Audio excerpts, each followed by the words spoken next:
It's great to see so many people. I'm sure more will join as I talk. Thank you for your time today. Thank you for joining this virtual open house on the PhD program in urban planning. So if you're not here for that, you're in the wrong place, but I'm sure you're all here for that. My name is Tom Slater. I'm Professor of Urban Planning here at Columbia. I joined Columbia in 2022 after 14 years at the University of Edinburgh in Scotland, and 5 years before that at the University of Bristol.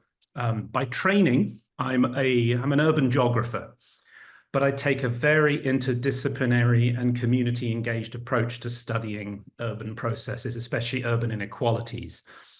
I'm probably best known for my work on gentrification and displacement, but over the last decade or so, I've become very interested in a phenomenon known in the academic literature as territorial stigmatization. So how people are discredited, devalued, treated differently because of the places with which they are associated. I also have a long-standing interest in questions of housing inequality and particularly struggles for housing justice. Most recently, my research has been in Cape Town, South Africa, and I'm writing a book about the fate of people who were displaced from a municipal housing project under the apartheid system, with a collaborator who actually once lived in that housing project. That's a little bit about me. The other thing I'll say about me, just before I go into what we're going to cover today, is that advising PhD students has always been central to what I do.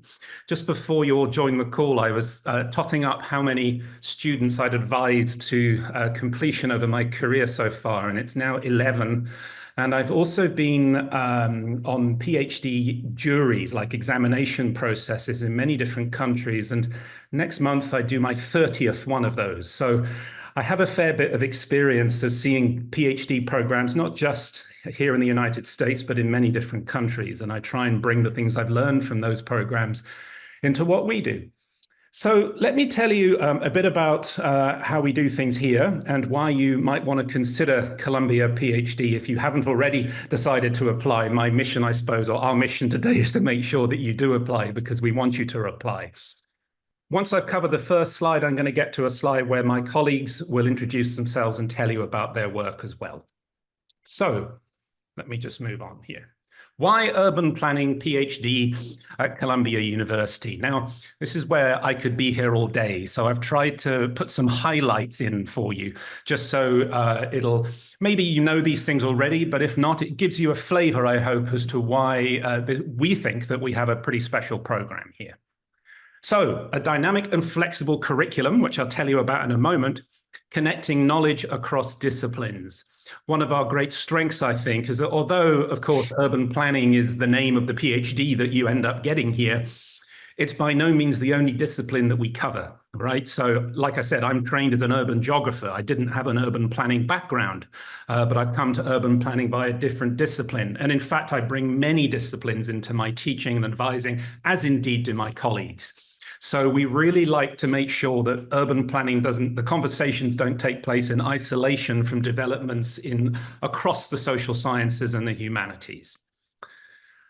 We put social, racial, and climate justice in urban contexts at the heart of what we do. I think one of the things that might distinguish our program from some other PhD programs in urban planning in the United States is that we all embrace to some degree a critical approach to what we do, right? So critical thinking, critical theory is very much anchoring the way that we go about things. And if I'm thinking of all the students enrolled on the program right now, they take a critical approach to what they're doing. Another more recent development is that we've started to gain strength in urban science and data analytics. And in fact, at the moment, we've advertised for a new colleague, and a new faculty member will be joining us hopefully in a year's time, who'll be working on critical GIS data analysis, spatial analysis kinds of issues. So it's an emerging strength of ours, but not the only strength. We also take a comparative perspective to what we do and bring different knowledges together from across different contexts. So we bridge and we learn across global north and learn between global north and global south contexts. Okay, so many of us have done research outside the United States, and many of us like to bring in all those lessons that we have learned into the advising of PhD students. And indeed, many of the projects that people are working on here in their PhDs are outside of the United States, right? So people are doing, right now, I can think of 4 or 5 people who are currently doing international fieldwork in different contexts. We also like to think that we get students as ready as they can possibly be for academic research and or professional careers, right? So many of you might be wanting a career in academia, and we like to prepare you for that, or even a career as a researcher, whether it be in a university or an NGO or some other kind of learning institution. We also try and prepare you for that. And if you want to go into professional planning as well, we like to think that we have the training and the resources to make you as prepared as you can be for a career in those fields.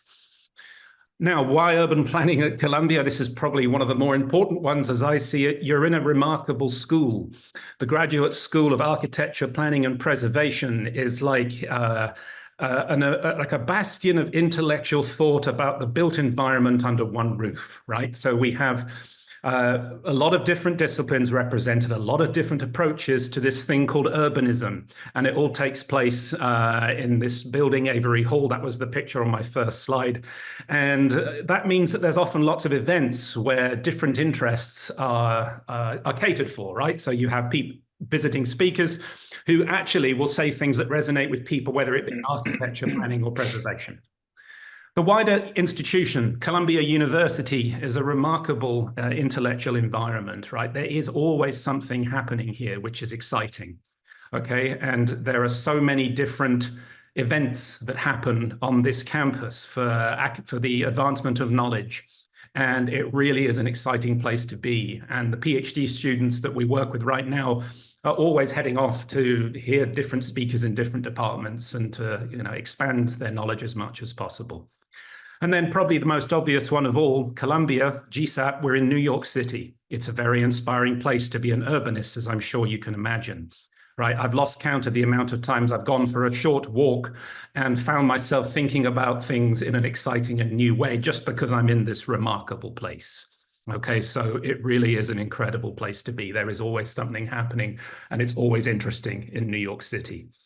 Final thing I'll say before I talk about my colleagues, the PhD students here, all the research that they do individually is always very exciting, right? The projects which people are working on are always interesting. And I love the fact that our students are sharing the experience with each other. They have built a very strong community here. It's a small community. We only admit 3 students each year.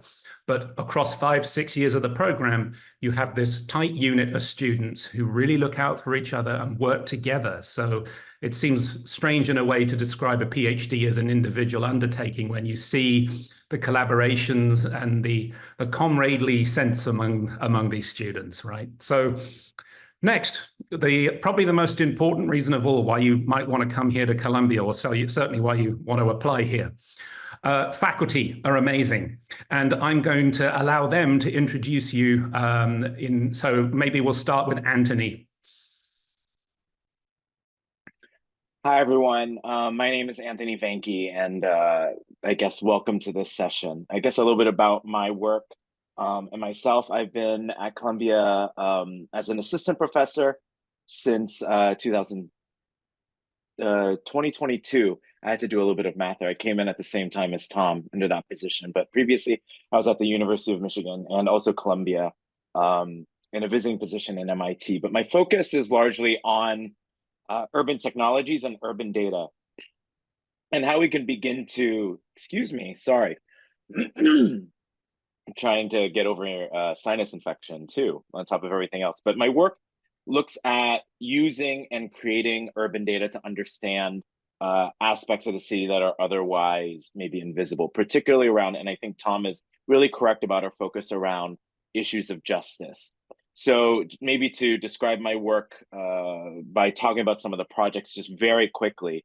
One of the projects I'm looking at is trying to enumerate issues of environmental justice, but through the body. So I have a group of volunteers that are wearing sensors moving around the city with the hypothesis that the decisions we make because of the places we live, transportation, where we live, the activities we take part in, actually gives a drastically different view of what urban justice actually looks like, or the injustices that we face. I'm also working with the Center for Smart Streetscapes as a co-director, which is a multi-university collaboration looking at sensor deployment, emerging technologies beyond 5G communications infrastructure to think about how we design, operate, manage the future technology-enabled street with considerations of the social parameters, equity and justice, and the most important factor of all in this, privacy. So that's perhaps a little bit about my work and me. I'll also say too, speaking about the disciplinary backgrounds, as my camera also fell, my background is in urban design, architecture, as well as urban planning. So I think I'm definitely rooted in the built environment aspects of urbanism. Thank you. Hugo. Hi, everyone. I'm Hugo Sarmiento. I'm an assistant professor here in urban planning. And a little bit about myself.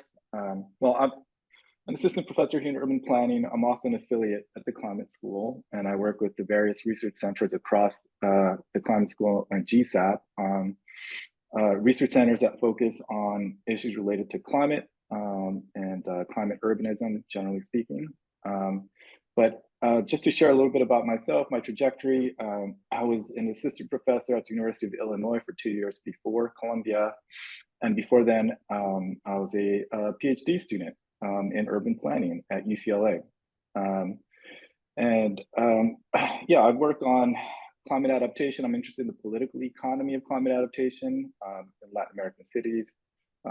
So I draw on critical theory, political economy, sort of, kind of political ecological approaches to these topics.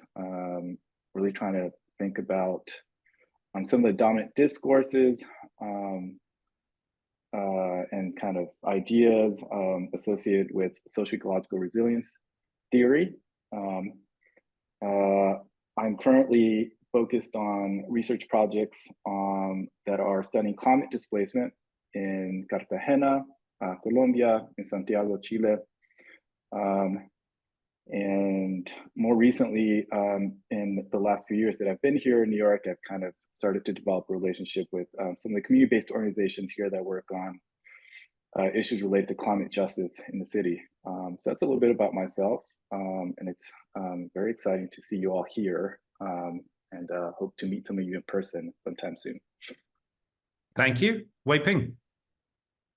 Hello, everyone. Very excited to meet all of you, albeit virtually. And I am also the director of the master's program of urban planning and a faculty here for the last 8 years. And you see 2 of my books on the screen. I very much focus on global and particularly global South urban issues and planning issues.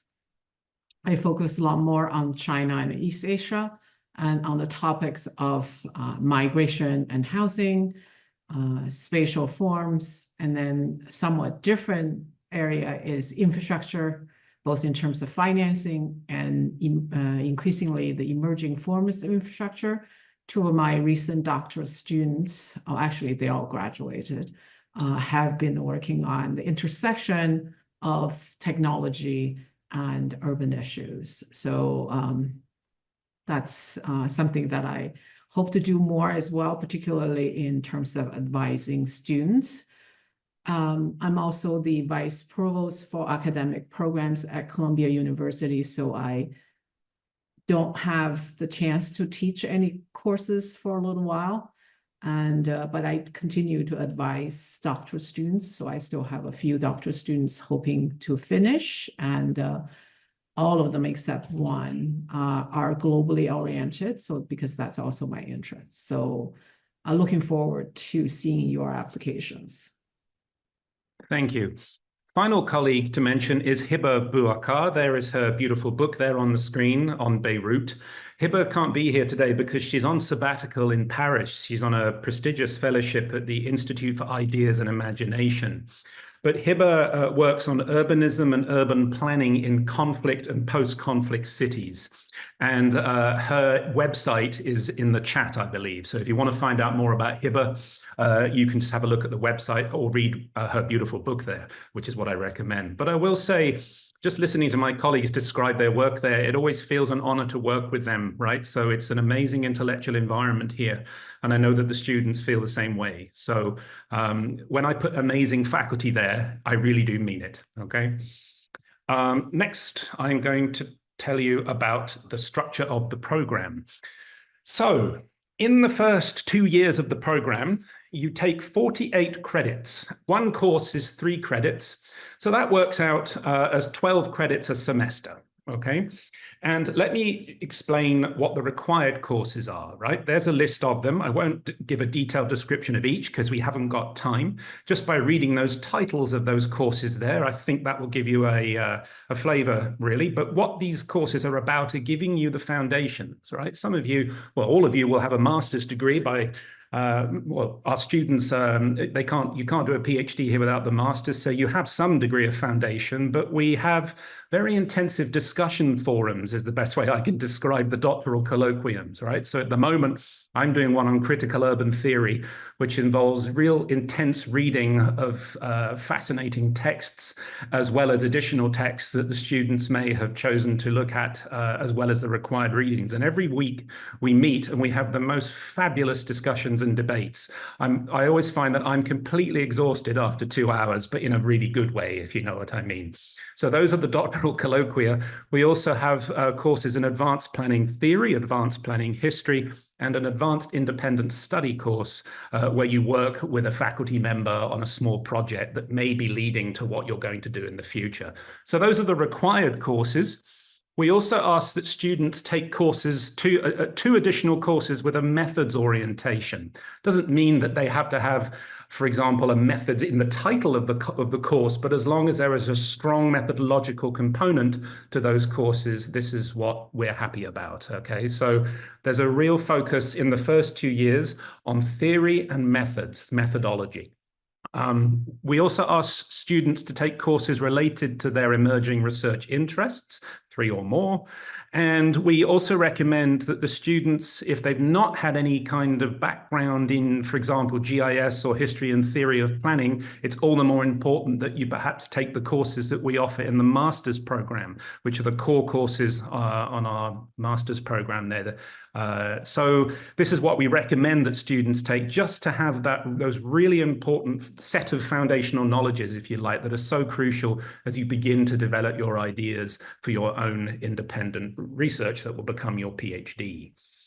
There are opportunities across Columbia, across the institution, outside of GSAP and within GSAP to take courses, okay? So within GSAP, we have courses in urban design, historic preservation, real estate, visual studies, and beyond the building of Avery Hall, we have courses in many other parts of the institution where you will find, in fact, sometimes it's a bit of a scramble to try and find something that you can get enrolled on because there's so many exciting courses and that enrollment date, there's a lot of interest, right? So you have to know when these dates are when you get here, and you have to enroll as soon as you can to make sure you get a place.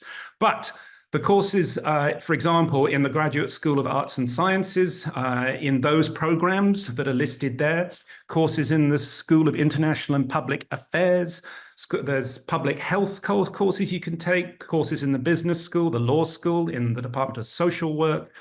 Even in engineering, there's data science courses that for those of you who like your GIS, you like your spatial analysis and working with big data, those are the courses that we recommend that you have a look at. And also if you have interests in climate change, climate justice, the climate school here they have a range of courses which we recommend that you have a look at, right? For the courses that you take that are related to your research specialization. Now, resources and support in the program. So if you are one of the 3 people that we admit to the program and you accept our offer, you get a full scholarship for at least 5 years. In return for the scholarship, there is a condition that you do teaching in your second and your third year. So there's 2 years of teaching involved as a teaching fellow. And that is what you and I would understand as a TA position, right? So you'll work usually on the core courses and the studios that we run in the master's program. And you work with the instructors of those courses as a teaching fellow for 2 years of the program. So that's a condition in order to continue receiving the scholarship.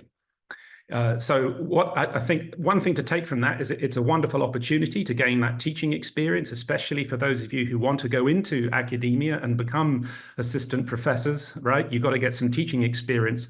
Another thing to say is that it shows how important the first year of the program is, because you'll never have so much time again in your professional life to do a lot of reading without having without having to worry about teaching. Right. So the first year, as I always say to the first year students, this is your honeymoon period here. You really can be reading as much as you can. You have a lot of freedom to explore intellectually because you don't have those teaching commitments that then follow in the second and third year. There is also a summer stipend that you get annually, and you also are eligible to apply for funding to attend at least one academic conference, okay? And we give advice on conferences that you might want to look out for in order to start building networks and associations among fellow PhD students and also faculty who are perhaps leaders in the kinds of things that you become interested in. Students here organize research workshops and various settings where they discuss, for example, their own work or discuss a collective problem they've come up with, or even have like career development sessions where they work with faculty in these workshops to talk about some of the challenges and some of the opportunities that may lie ahead in terms of building a professional profile in academic urban planning. In the second year of your doctoral program here, the 3 students in the second year are in charge of organizing the program for the Lecture in Planning series, or LIPS as it's known. This is a very wonderful series. Pretty much every Tuesday, we have external speakers who come to GSAP and who speak about their research. It's all organized by the second years, and it's an opportunity, a really exciting opportunity for people to come together and meet an external speaker. And that speaker, after they've presented, will meet with the doctoral program students and listen to what they're doing and give lots of valuable advice and everything. So it's a really wonderful planning seminar series that we have here.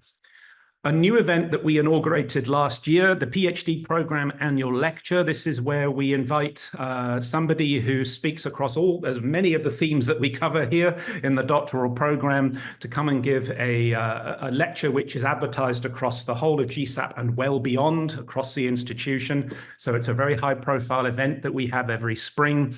And that is also, whoever comes to deliver that lecture will also spend time listening to the PhD students and working with them and just hearing about their ideas and their work and giving them feedback. There are also professional development workshops which are available to students, and there are opportunities to collaborate with us, right?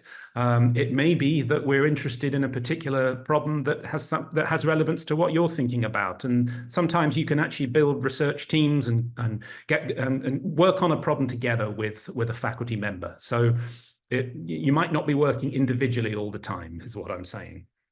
The structure, then, just to summarize, so years 1 and 2, you take classes and you do a lot of reading, especially in year 1, but you always read a lot throughout the whole of a PhD, but year 1 is that amazing time you have to really, really get reading, okay?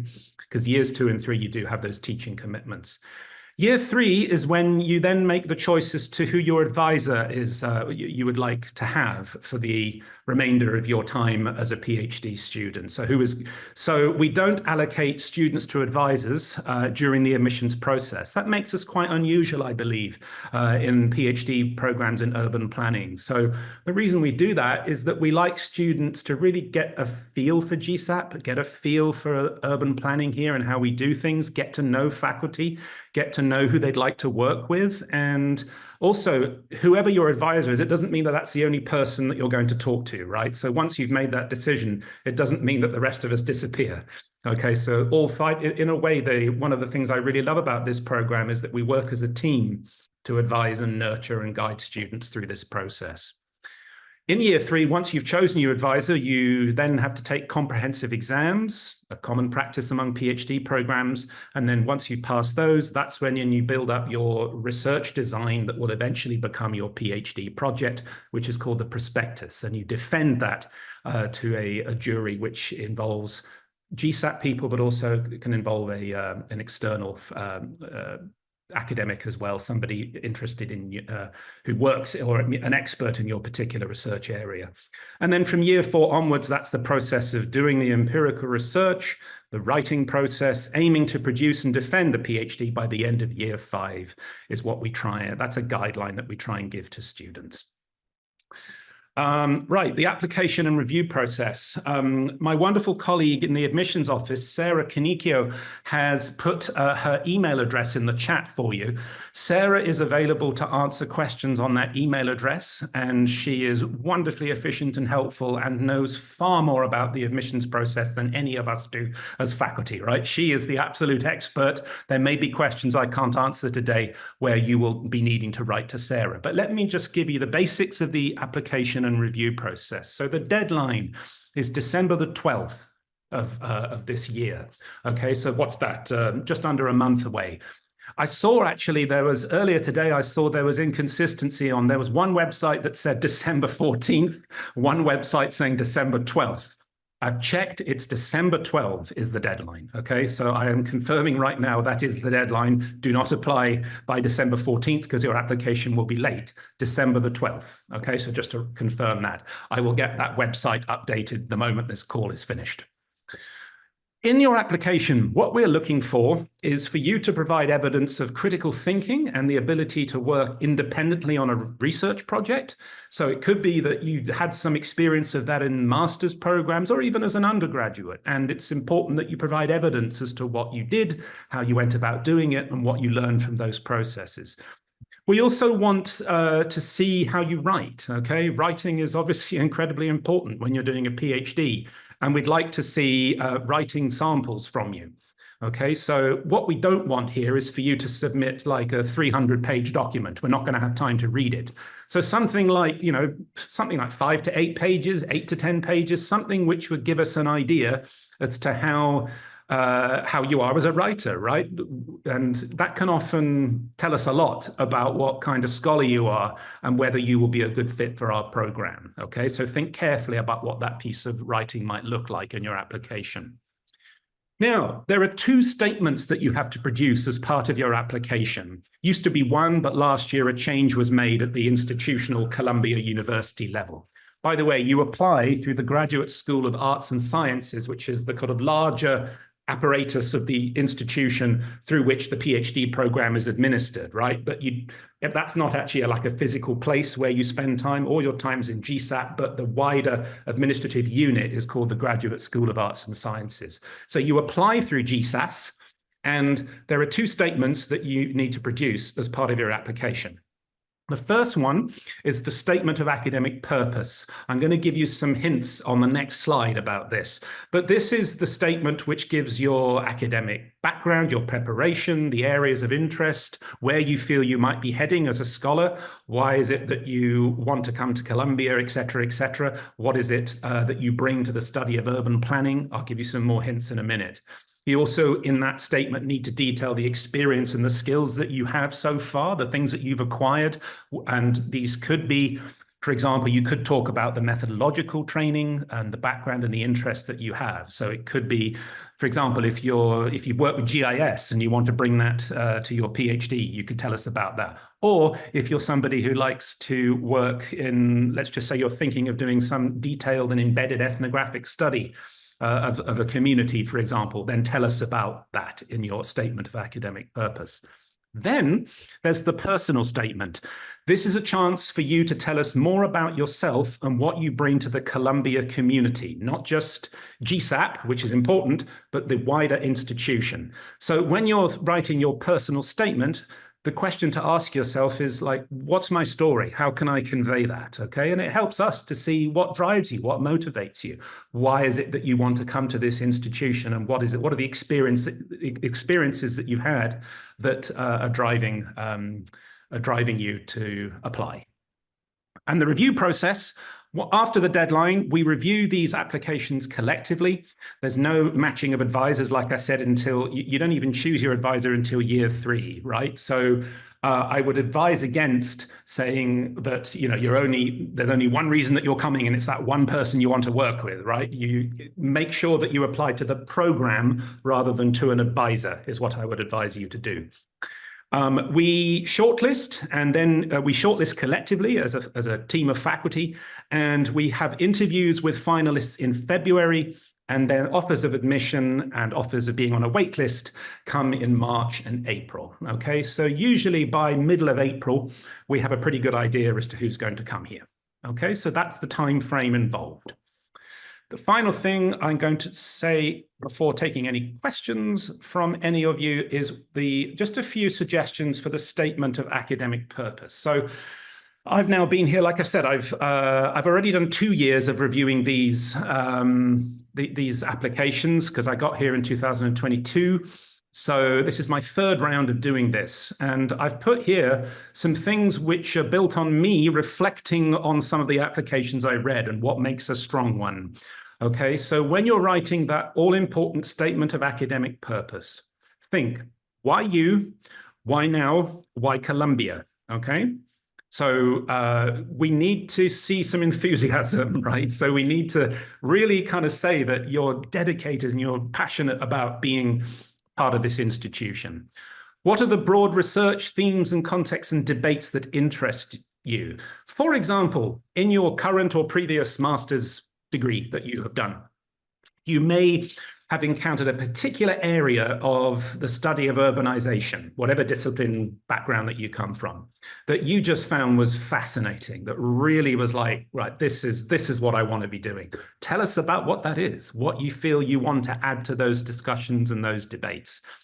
One of the things which is always really important to reflect on when you're thinking about a PhD is to remember that a PhD is really a contribution to knowledge, right? So ask yourself, what is the contribution to knowledge that I want to make? Where do I want to kind of make my mark and make a significant contribution? Okay, so that's something to ask yourself when you're writing that statement. The next thing, the blend of theoretical and empirical interests. Now, when you saw me go through, albeit quite quickly, the courses that we go through in years 1 and 2 of the program, hopefully you would have seen a couple of things there, that it's not just about empirical research, it's not just about the context that you're interested in, but it's about situating those contexts in dialogue with social theory. So we have a very strong theoretical component to the PhD program. It is very unlikely that you will get shortlisted if you do not mention theory in your application, is what I am saying here, okay? So the statement of academic purpose should really be focused on not just the project that you're interested in doing, but how that contributes to a set of ideas that we already have about the particular theme that you're interested in. Next, why does the academic field of urban planning need you and your work, right? A kind of important question to ask yourself when you're applying for a PhD in urban planning. Okay, so what is it that you like? Imagine, put it in these terms, like how could urban planning possibly continue without my involvement in it? Okay, so that's something to think about. How are you going to express that in your statement of academic purpose? What have you done so far that is directly relevant, and where might you be heading? If you have done something which you feel is really impressive, but it's not actually in any obvious way related to urban planning, then I wouldn't spend too much time talking about it. Okay, it really surprised me last year that there were several people who were mentioning things that, you know, they seemed interesting, but they didn't then connect those to why it was relevant to the study of urban planning, okay, or an urban planning program. So if you've got some life experience which you feel is really exciting and worth mentioning, then for goodness sake, connect it to urban planning, okay? That's strongly recommend that you do that. And then the final one, it's essential that you talk to your referees before they write letters for you, okay? One of the problems I see every year, not just at this university, previous universities I've worked in, it really is quite surprising, to put it mildly, that people don't seem to actually give their letter writers any kind of guidance as to why they're applying, right? So you get this kind of random letter that doesn't really seem to speak to the application and the statement of academic purpose, right? So make sure that when you ask somebody to write a letter of recommendation for you, that you talk to them beforehand and say, this is why I'm applying, I really want to do this, and make sure that they are writing that letter of support that isn't in isolation from your application. So that's the end of this short presentation. Sarah is available to answer any inquiries on the address that Anthony has just added again in the chat there. So if there's any admissions questions, Sarah is your first port of call.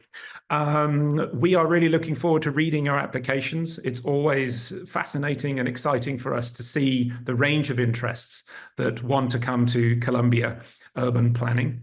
I wish you well with those applications. Like I said, enthusiasm is everything, okay? The passion for being part of a dynamic and thriving urban planning community is really important. And to not make it a research proposal, but more, it's an application to a program, right? So think of it like that, that you want to be part of a community of students and faculty who are all in some way connected to thinking about how urban planning as an academic discipline can not only teach us a lot about cities, but also think about how we can improve them. Okay, so that's the kind of ethos that we have here. Good. Okay, well, I will end the call now, and it's very nice to see you all. Thank you for joining the call.